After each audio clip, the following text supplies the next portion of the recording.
26. También a los hermanos que nos están viendo ahorita por Facebook en vivo, también puedes ser parte de Unidos Podemos. Tú puedes preguntarnos cómo y decimos la información. Muy bien. Éxodo capítulo 26. Es un capítulo algo larguito. Le voy a invitar a que se siente, por favor. Lo vamos a leer ahí sentaditos, pero no se duerman. Amén. Lo vamos a leer todo, pero no se pierda en la lectura, por favor. Le voy a pedir que cuando yo lo esté leyendo, usted me vaya siguiendo con la lectura, pero haga de cuenta que las instrucciones se las están dando a usted, precisamente para que usted no se distraiga, porque es como cuando alguien te decía o te encargaba algo y te terminaban de decir y te dicen, ¿qué te dije? Ay, no sé qué me dijiste, ¿no? Entonces, haga de cuenta que le van a dar las instrucciones a usted, ¿sale? Entonces, capítulo 26 de Éxodo, dice el tabernáculo. Ya miramos las semanas anteriores, la ofrenda, el arca, la mesa de los panes, el candelabro de oro, y hoy vamos a ver el tabernáculo o el santuario que se construyó. Dice la palabra del Señor: harás el tabernáculo de 10 cortinas de lino torcido, azul, púrpura y carmesí, y lo harás con querubines de obra primorosa. La longitud de una cortina de 28 codos y la anchura de la misma cortina de 4 codos. Todas las cortinas tendrán una misma medida. 5 cortinas estarán unidas una con la otra, y las otras 5 cortinas unidas una con la otra. Y harás lazadas de azul en la orilla de la última cortina de la primera unión. Lo mismo harás en la orilla de la cortina de la segunda unión. 50 lazadas harás en la primera cortina y 50 lazadas harás en la orilla de la cortina que está en la segunda unión. Las lazadas estarán contrapuestas la una a la otra. Harás también 50 corchetes de oro, con los cuales enlazarás las cortinas la una con la otra y se formará un tabernáculo. Harás asimismo cortinas de pelo de cabra para una cubierta sobre el tabernáculo. 11 cortinas harás. La longitud de cada cortina será de 30 codos y la anchura de cada cortina de 4 codos. Una misma medida tendrán las 11 cortinas. Y unirás 5 cortinas aparte y las otras 6 cortinas aparte, y doblarás la sexta cortina en el frente del tabernáculo. Y harás 50 lazadas en la orilla de la cortina al borde de la unión y 50 lazadas en la orilla de la cortina de la segunda unión. Harás asimismo 50 corchetes de bronce, los cuales meterás por las lazadas y enlazarás las uniones para que se haga una sola cubierta. Y la parte que sobra en las cortinas de la tienda, la mitad de la cortina que sobra colgará a espaldas del tabernáculo, y un codo de un lado y otro codo del otro lado que sobra a lo largo de la cortina de la tienda. Colgará sobre los lados del tabernáculo a un lado y al otro para cubrirlo.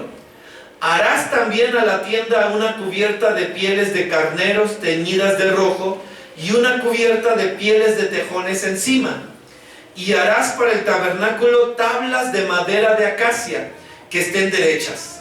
La longitud de cada tabla será de 10 codos y de codo y medio la anchura. 2 espigas tendrá cada tabla para unirlas una con otra. Así harás todas las tablas del tabernáculo. Harás pues las tablas del tabernáculo 20 tablas al lado del mediodía al sur, y harás 40 basas de plata debajo de las 20 tablas. 2 basas debajo de una tabla para sus 2 espigas, y 2 basas debajo de la otra tabla para sus 2 espigas. Y al otro lado del tabernáculo, al lado del norte, 20 tablas. Y sus 40 basas de plata, 2 basas debajo de una tabla y 2 basas debajo de otra tabla. Y para el lado posterior del tabernáculo al occidente harás 6 tablas. Harás además 2 tablas para las esquinas del tabernáculo en los 2 ángulos posteriores, las cuales se unirán desde abajo y asimismo se juntarán por su alto con un gozné. Así será con las otras 2, serán para las 2 esquinas. De suerte que serán 8 tablas con sus basas de plata, 16 basas, 2 basas debajo de una tabla y 2 basas debajo de otra tabla. Harás también 5 barras de madera de acacia para las tablas de un lado del tabernáculo y 5 barras para las tablas del otro lado del tabernáculo y 5 barras para las tablas del lado posterior del tabernáculo al occidente. Y la barra del medio pasará por en medio de las tablas de un extremo al otro y cubrirás de oro las tablas. Y les harás sus anillos de oro para meter por ellas las barras. También cubrirás de oro las barras. Y alzarás el tabernáculo conforme al modelo que te fue mostrado en el monte. También harás un velo de azul, púrpura, carmesí y lino torcido. Será hecho de obra primorosa con querubines. Y lo pondrás sobre 4 columnas de madera de acacia cubiertas de oro. Sus capiteles de oro sobre basas de plata. Y pondrás el velo debajo de los corchetes y meterás allí el velo adentro, el arca del testimonio, y aquel velo os hará separación entre el lugar santo y el santísimo. Pondrás el propiciatorio sobre el arca del testimonio en el lugar santísimo, y pondrás la mesa fuera del velo y el candelero enfrente de la mesa al lado del sur del tabernáculo, y pondrás la mesa al lado del norte. Harás para la puerta del tabernáculo una cortina de azul, púrpura, carmesí y lino torcido, obra de recamador, y harás por la cortina 5 columnas de madera de acacia, las cuales cubrirás de oro con sus capiteles de oro, y fundirás 5 basas de bronce para ellas. Amén. Y luego Dios le dijo a Moisés: a ver qué te dije. ¿Verdad que sí? Sí. Si a veces cuando le pides a tu hijo una cosa que traiga de la tienda, no se acuerda. Se regresa y dice: ¿qué me pediste? Ahora imagínate lo que le está pidiendo Dios a Moisés que haga. Todo lo que acabamos de leer, yo creo que a medio ya nos quedamos con cortinas, basas, tablas y ya no supiste qué era ni cómo, ¿verdad? Pero bien, le recomiendo que usted busque en internet una imagen o incluso un video. Hay videos donde usted puede ver claramente cómo se construyó el tabernáculo de reunión, ¿verdad? Y cómo se establecieron cada una de las áreas que se nos están pidiendo o que se nos están solicitando aquí. Amén. Entonces, todo esto que acabamos de leer ahorita son las instrucciones para la construcción del tabernáculo de reunión. Que bueno, como ya le he estado diciendo durante toda esta exposición, es un santuario móvil, un santuario que se construía en el desierto y que cuando se movía el pueblo tenían que levantarlo, tenían que quitarlo, recogerlo y cargarlo. No lo cargaba cualquiera. Más adelante vamos a mirar que los únicos que podían cargar, desmantelar y construir nuevamente el tabernáculo de reunión era la tribu de Leví, conocidos como los levitas. Amén. Por eso hasta el día de hoy a los músicos se les da el título de levitas, ¿verdad? Más adelante vamos a ir mirando también el por qué. Pero solamente la tribu de Leví, los levitas, eran los únicos que podían construir este santuario, los que podían recogerlo, los que podían cargarlo, los que podían llevarlo, y tenía sus métodos. Ya miramos que tanto el arca del pacto como la mesa de los panes tampoco se podían tocar así como aquí en el home cuando dicen saca la mesa o mete la mesa y la cargan entre varios y chocan con la puerta. No, tenía que ser todo un método específico donde solamente a través de unas varas de acacia cubiertas de oro podían cargar tanto el arca del pacto como la mesa de los panes y muchos otros utensilios que no se podían tocar directamente. Amén.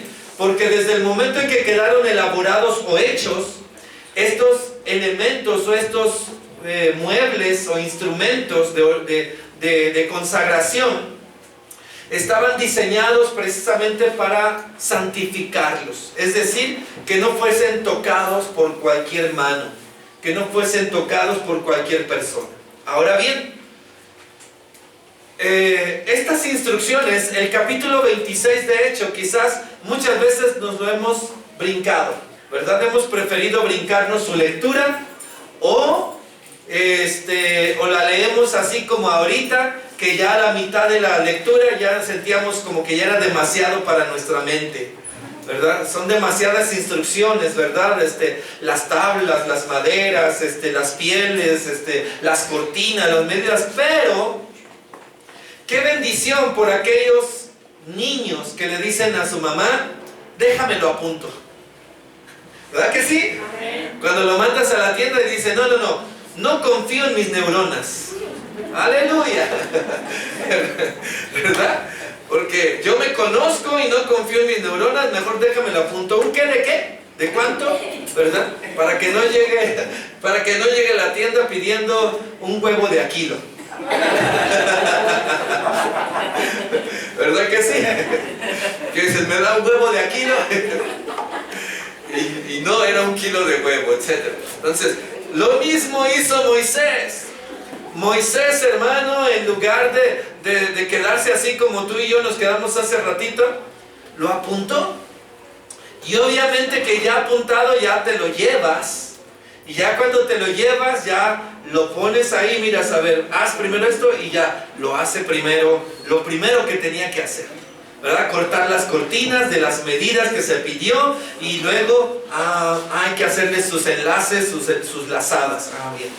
Luego hay que meterle sus corchetes, hay que ponerle las bases, ¿está conmigo? Amén. Pero ya cuando tiene las instrucciones escritas, qué bendición, porque ya lo puedes ir haciendo. Y conforme va quedando, queda el modelo, queda el diseño, queda lo que Dios le había establecido a Moisés. Le he estado repitiendo que Dios no le dejó nada a la imaginación de Moisés. Todo tenía que ser conforme al diseño que Dios le había establecido. ¿Verdad que sí?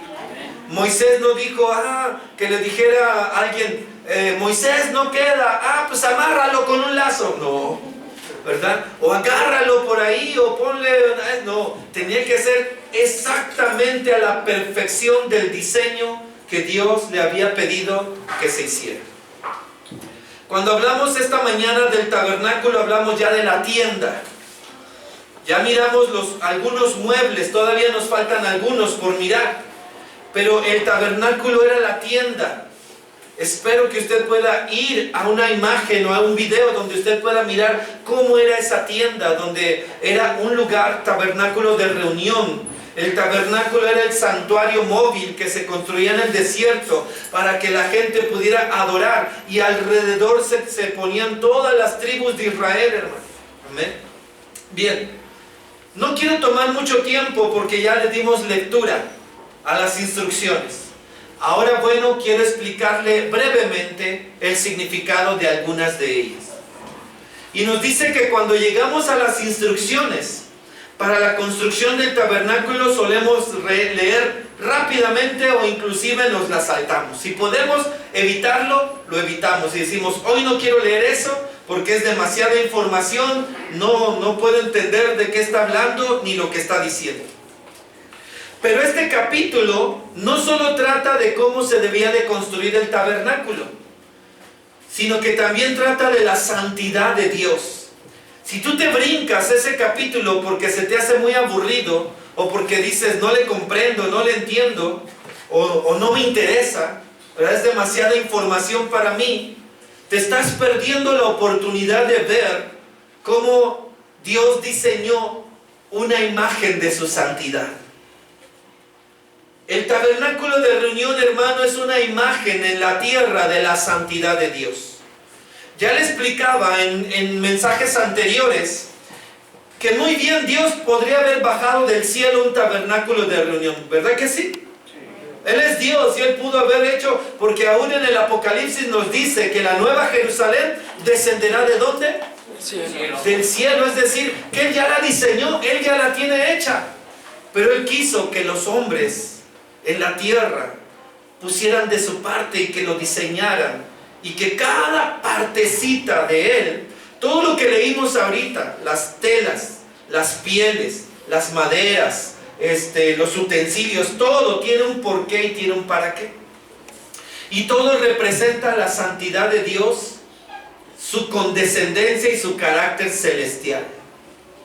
Ciertamente, como lo hemos estado compartiendo, Dios lo que quiso hacer al hacer ese tabernáculo de reunión era decirles: yo voy a estar contigo en el desierto.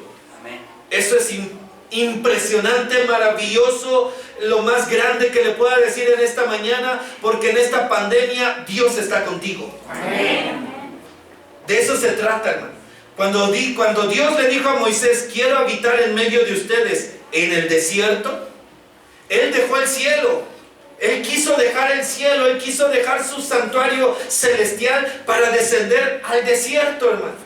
Donde está el polvo, donde está lo frío, lo caliente, todo lo difícil, hermano. En tu desierto, Dios quiere estar contigo. Por eso, en esta situación de salud tan terrible que se está viviendo, Dios ha estado en medio de nosotros. No nos ha dejado, ni nos ha faltado ni un solo día.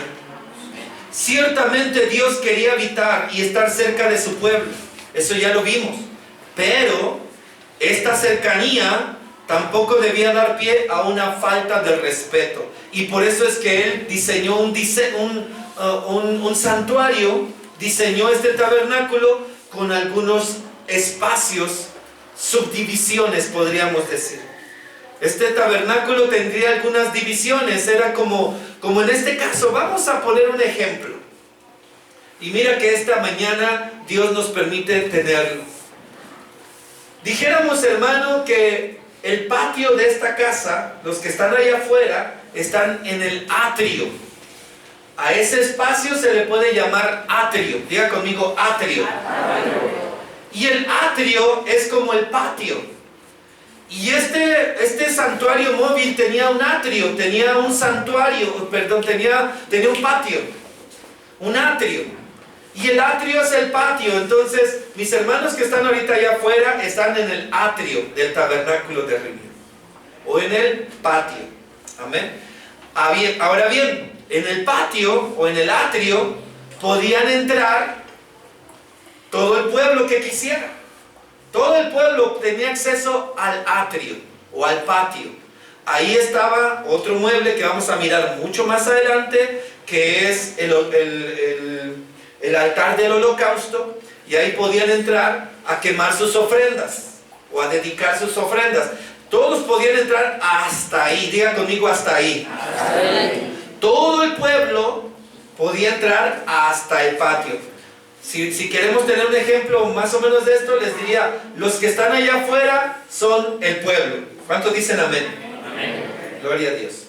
Muy bien. Ahora bien, el tabernáculo de reunión tenía otro espacio. Entrabas por una puerta que no era una puerta como esta, era una cortina de lino fino, de azul. ¿Está conmigo? En aquel entonces no había puertas como esta, había solamente una cortina. Todavía algunos en casa estilamos tener cortinas como puertas, ¿verdad que sí? ¿Verdad que sí? Todavía ponemos una cortinita y ya entramos. Gloria a Dios. Aleluya. Bueno, pues en aquel entonces las puertas eran esas cortinas, pero como vemos aquí eran hechas de telas finísimas, porque eran para el santuario de Dios. Bien. Estaba el lugar santo. Del atrio estaba el lugar santo. Y el lugar santo podían entrar los sacerdotes. Dijimos que en el atrio, ¿quién? El pueblo. Y luego en el lugar santo, ¿quién?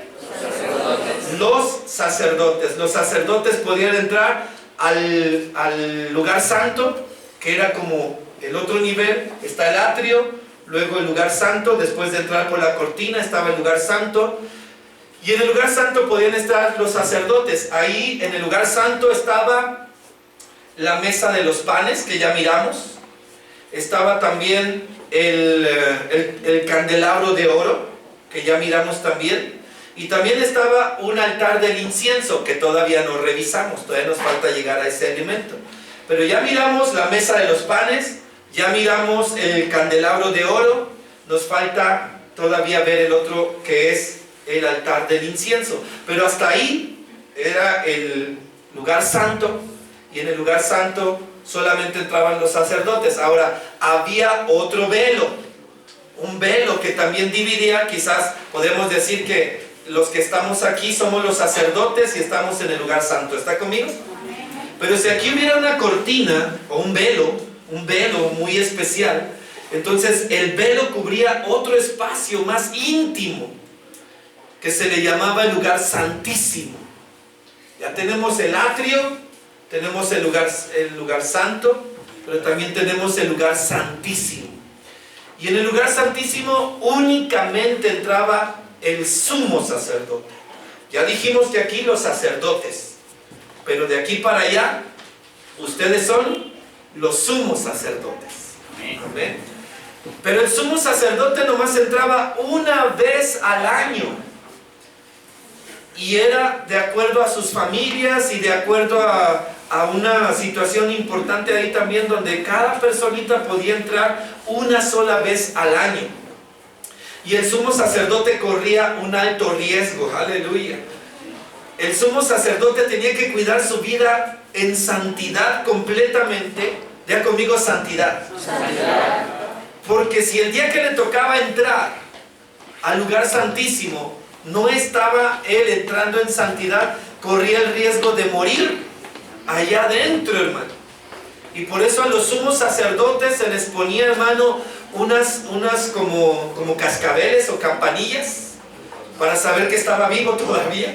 Mientras se oían las campanillas decían, ahí está, gloria a Dios, ¿verdad? Pero si de pronto se dejaban de oír las campanillas, es que cachacuás, algo le pasó. Y entonces le ponían también y entraba amarrado, porque si algo pasaba, pues nadie podía entrar por él, lo tenían que sacar jalando con una cuerda. Fíjense qué tremendo. Entonces, bueno, no era el diseño como esta casa, pero ya tenemos una idea de que había un atrio, había un lugar santo y un lugar santísimo. Y en el lugar santísimo, lo único que había era el arca del pacto. No había nada más. Solamente el arca del pacto, el arca del testimonio, de la cual ya hablamos bastante y dijimos lo importante que era ese mueble. Bien, por medio de las separaciones que hacían las cortinas para delimitar el lugar santísimo, el lugar santo y el atrio, el pueblo debía entender que Dios es santo y que hay una separación entre Él y el hombre. Ciertamente Dios quería vivir con el pueblo, pero tenían que entender que mientras el pueblo estuviera en pecado, no podía tener toda una comunión íntima con Dios. Había toda una liturgia o todo un mover espiritual para llegar hasta Dios. Y el único que podía entrar hasta el lugar santísimo era el sumo sacerdote, los sacerdotes hasta el lugar santo, y el pueblo llegaba solamente hasta el patio o el atrio. Nuestra separación se debe a que Dios es creador y nosotros somos sus criaturas. Eso es básico. Él es santo y nosotros pecadores. Pero por medio del sacrificio de Cristo, ahora tú y yo podemos tener acceso a la presencia de Dios. Mira, todo esto que le estoy diciendo ahorita se volvió tan religioso, que en el tiempo de Jesucristo, los sumos sacerdotes buscaban más su comodidad y su confortabilidad que servir a Dios. Y fue que Cristo Jesús, cuando vino y dijo que el velo del templo se rasgaría, se refería a ese velo que separaba el lugar santísimo donde está la presencia de Dios. Y los sumos sacerdotes tomaron eso como un insulto, como una ofensa, como una blasfemia. Dijeron, ¿qué dice este? ¿Que el velo se va a rasgar? Para ellos el que el velo se rasgara era un símbolo, una identificación de algo grave, de algo serio. Pero Jesús dijo que ese velo se iba a rasgar. ¿Por qué? Porque iba a haber ahora, hermano, una podíamos entrar confiadamente a la presencia de Dios. ¿Y sabes qué pasó? El día que crucificaron a Cristo Jesús en la cruz del Calvario, la Biblia nos dice en los evangelios que hubo un terremoto y que hubo un movimiento y que hubo tinieblas, y también nos dice que en medio del terremoto el velo del templo se rasgó, se rompió, se abrió y el lugar santísimo quedó expuesto. Para ellos eso fue como algo muy gravísimo, pero para nosotros entendemos que al abrirse, al rasgarse, al romperse ese velo, significó, hermano, que ahora teníamos todos los que están en el patio, gloria a Dios, los que son el pueblo, gloria a Dios, los que están en el lugar santo, y todo mundo tenía la oportunidad de entrar, acceso libre a la presencia de Dios. Amén. Por la sangre de Cristo Jesús, por el sacrificio hecho por Cristo Jesús en la cruz del Calvario. Durante mucho tiempo nuestro Dios había dicho: hasta aquí. Pero ahora, los que nos revestimos de Cristo, los que nos cubrimos con la sangre de Cristo, tenemos acceso y entrada libre ante su presencia. Amén. Amén. 10 cortinas de lino. ¿Qué representan las cortinas de lino? Lo primero que se ponía para construir este santuario móvil o este tabernáculo, las 10 cortinas de lino, de azul, de púrpura y carmesí, cubrían el lugar santo y el lugar santísimo. Pero fíjate, si tú notas, tendríamos que otra vez leerlo, pero con mayor atención. Estas cortinas no llegaban hasta el suelo. ¿Está conmigo? Las cortinas de lino fino, las cortinas de azul, de púrpura y de carmesí, tenían una medida que no llegaban hasta el suelo. Le faltaban como 2 codos para llegar hasta el suelo. ¿Está conmigo? ¿Esto por qué? Porque las cortinas de lino fino, de azul, de púrpura y de carmesí representan la presencia, la santidad de Cristo Jesús, que no se puede mirar hasta que puedes entrar hasta adentro. Y estaban cubiertas estas cortinas no se miraban. Cualquiera diría: oye, ¿para qué me pides poner cosas tan finas? Se supone, si me permite, se supone que lo más fino tiene que verse hasta afuera, ¿verdad que sí? Tiene que ser como que lo que se ve hasta afuera, como para, ¡ay, qué bonito se ve! No, fíjate que el santuario de Dios era al revés. Lo fino, lo bonito estaba por dentro. Y conforme vamos a ir avanzando, se va a mirar que hacia afuera estaba lo tosco, lo que no tenía, lo que no era bonito, lo que no era hermoso. Lo más bonito estaba escondido, estaba cubierto. Las cortinas de lino, de púrpura, de azul y de carmesí estaban cubiertas, no se veían. Solamente para aquel que podía entrar hasta adentro, las veía por dentro. ¿Está conmigo? Fíjate cómo tiene un significado espiritual. Porque solamente hasta cuando entras a la presencia de Dios puedes notar su belleza. Muchas veces cuando estamos por fuera todavía andamos con dudas, con situaciones. Pero las cortinas de lino estaban cubiertas por 11 pieles de cabra. Ahí comienza eso. Las cortinas finas estaban por dentro, y encima de las cortinas finas se les colocaba las pieles de cabra, que estas sí llegaban hasta el suelo, es decir, impedían que se vieran las cortinas que estaban por dentro. Y estas pieles de cabra, hermano, pues representan precisamente esa humanidad que cubrió a nuestro Señor Jesucristo. Por esta causa, dice, las cortinas de lino no se podían ver desde afuera. El lino azul, púrpura y carmesí simbolizan el atractivo de Cristo que el mundo no puede ver. Se lo voy a repetir. Las cortinas de azul, púrpura y carmesí simbolizan el atractivo de Cristo que el mundo no puede ver. Solamente entrando dentro del santuario se podría percibir su atractivo. Sobre las cortinas de cabra estaban ahora otras pieles de carnero teñidas de rojo, que simbolizan la sangre, la fuerza y el vigor del sacrificio de Cristo. Y finalmente, lo que quedaba hasta mero arriba, finalmente otra cubierta sobre todas las demás era de piel de tejón. Fíjate, la Biblia nos dice pieles de tejón. En algunas traducciones aparece como piel de marsopa, que aparentemente no tenían mayor atractivo. Es decir, con todo respeto digo lo siguiente, las pieles más feas era lo que se cubría al último. Lo más burdo, lo más tosco, lo menos atractivo quedaba hasta afuera, y cualquiera diría, oye, ¿qué santuario se ve como que lo hicieron ahí el aventón? No, por dentro estaba lo hermoso, pero estaba cubierto con todo esto. ¿Por qué? Porque nos dice Isaías 53 que Jesús sería sin atractivo. No se le miraría su atractivo, solamente a aquel que lo pudiera tocar y lo pudiera conocer íntimamente. Amén.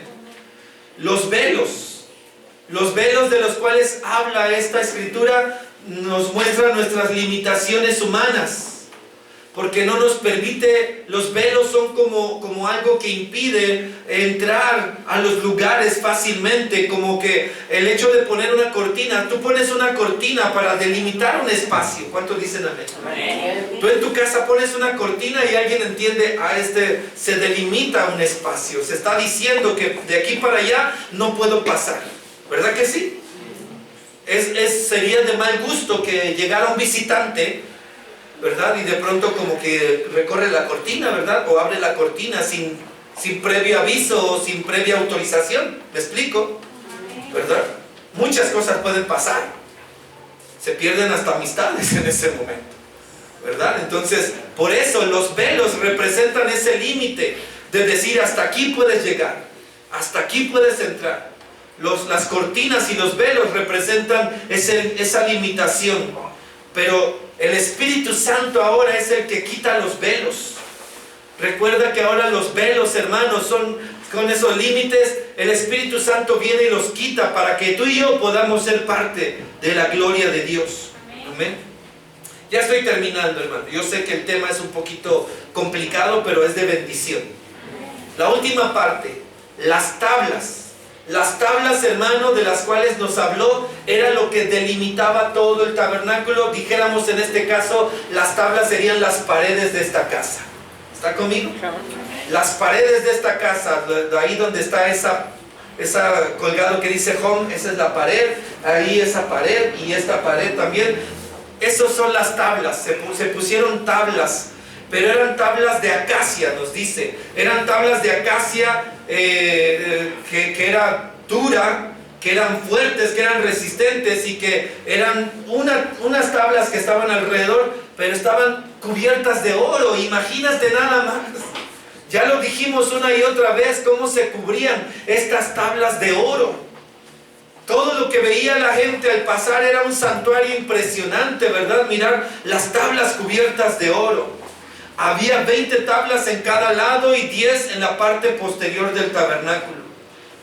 En las tablas se fijaron argollas, o sea, cada tabla tenía como unos anillos o unas argollas donde se metían también unas varas o varillas también que hacían el refuerzo para que las tablas no se movieran. Amén. Por eso le digo que ya cuando lo empiezas a leer y desde allá, ya te vas dando cuenta cómo estaba diseñado. Amén. Por las que pasaban las barras para mantener unida la estructura de la tienda. Estoy terminando ya.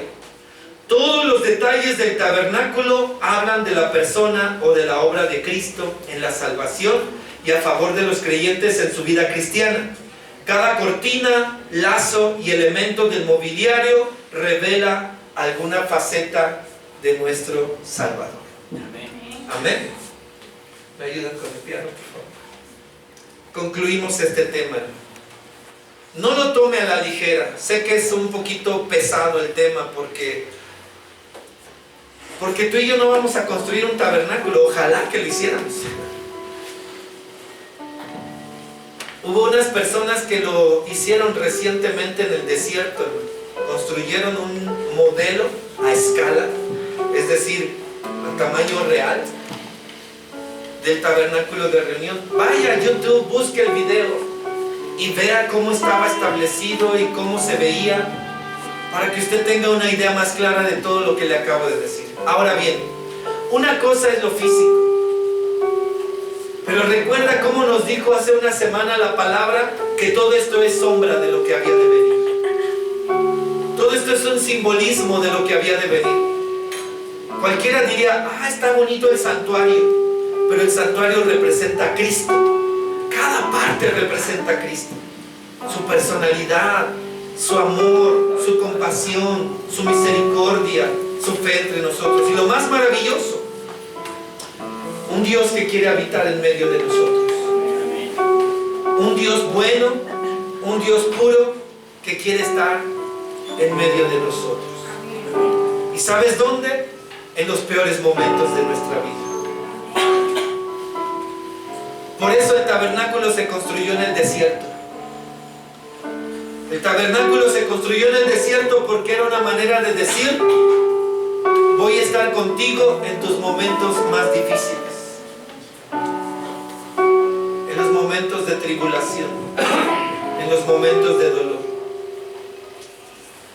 Qué bendición que usted en esta mañana decidió venir a la iglesia, decidió tomar ese paso de fe y estar aquí.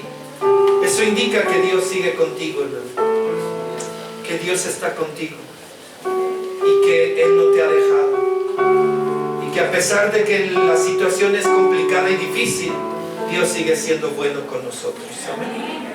Gloria a Dios. Vamos a ponernos de pie un momento y tomemos un minuto.